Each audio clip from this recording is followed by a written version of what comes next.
السلام عليكم ورحمة الله وبركاته. كي دايرين؟ بخير؟ لاباس عليكم؟ صحيحة؟ كنتمنى تكونوا كاملين بخير وعلى خير.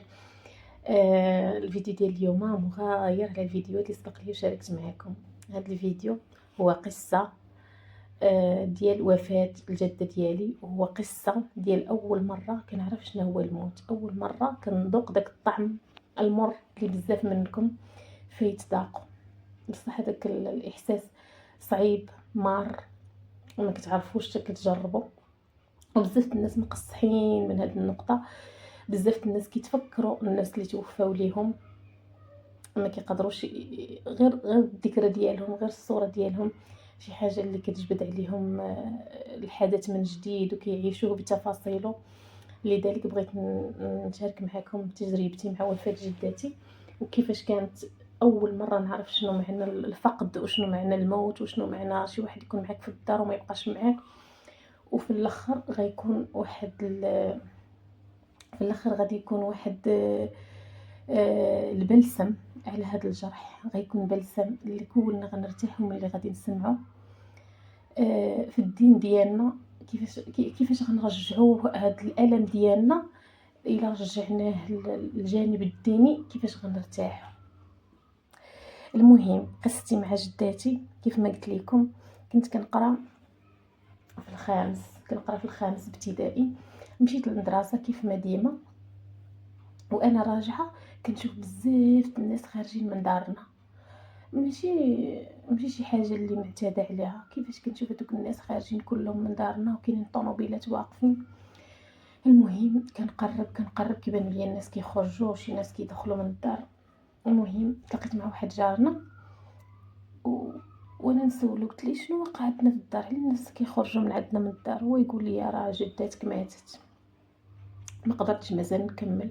جلست في ديك البلاصه فين قالها لي، فين جلست بقيت كنبكي. ما عرفتش داكشي كطفله، داكشي اللي جاني في بالي، جاني بقى غير نبكي. ما استوعبتش هذيك الهضره. جيت كنتمنى شي واحد يكذب لي داك الخبر، يقول لي لا راه داك الراجل غير غلط.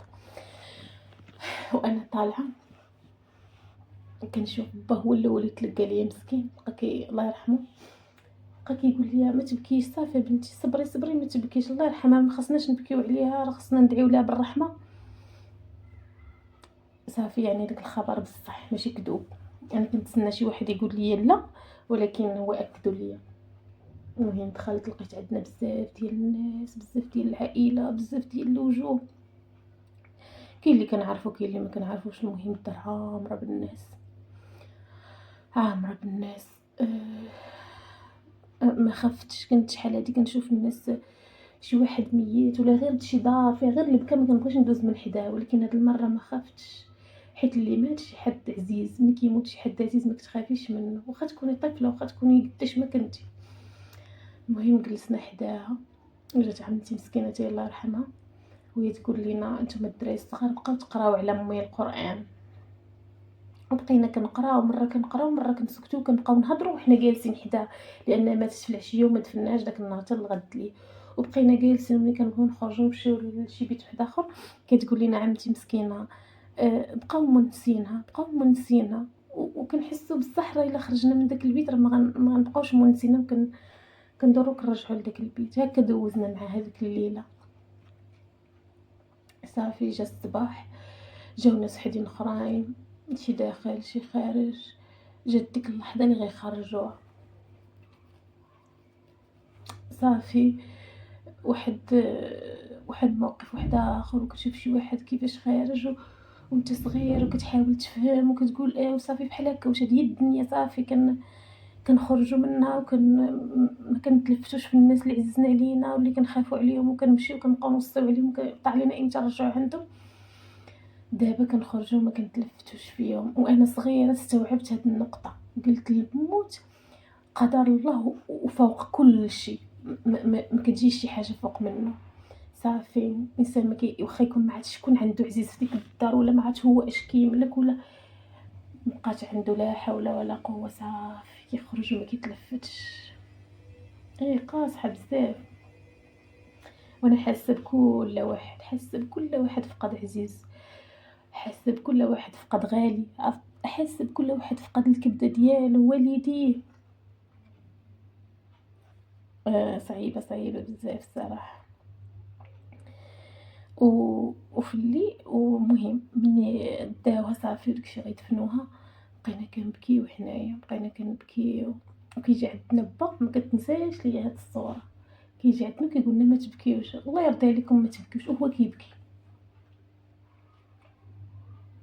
تخيل شي واحد كيطلب منك تسكت ما تبكيش وهو ما قادرش يسكت من البكا. هادي ما كتنساش، كتبقى بين العينين. وكانت إنسانة طيبة الله يرحمها يا ربي في هاد النهار. كنا ما كنقولوش لها جدة، كنا كنقولوا لها حبيبتي. كانت طيبة لواحد الدرجة ميمكنش. عرفتي راه ما عمر شي واحد قال فيها شي كلمة خايبة، ما عمر شي واحد عدو معاها شي ذكرى خايبة، واخا حنا غير صغار، ما عمرها خوتات علينا، ما عمرها تبرات من والدينا والو نهائيا. كانت ديك الجدة ديال القصص، عرفتي ديك الجدة المثالية، داك الحنان المطلق ديال داك الأمان المطلق، دير شي حاجة وتجي تخبى موراها، راه ما كاينش اللي غادي يوصلك، راك في أمان مطلق. خلات بلاصتها بصح، خلات بلاصتها كبيرة، بقات الدار باردة ملي ما بقاتش هي فيها.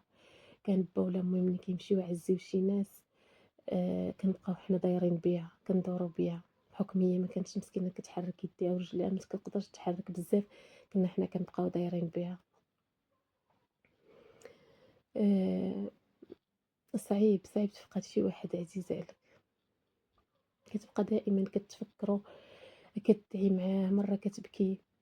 المهم صعيب، انا حاسه بكل واحد. واللي بغيت نقول لكم هو ملي تكون كتحس بديك مرارة الفقد من أي واحد فقدتيه عزيز، سواء كانوا والدين، سواء كانوا وليدات، سواء كانوا إخوة ولا أعمام ولا أخوال، ولا بلاصتهم كتبقى كبيرة. وشنو اللي كيخفف داك الألم؟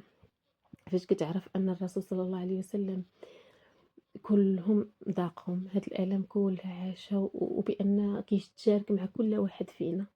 فأنا إلا كانت كنحس بواحد الضرر كبير من وفاة الأب ديالي، فكنبكي وكيبقى فيا الحال، كنبكي ديما.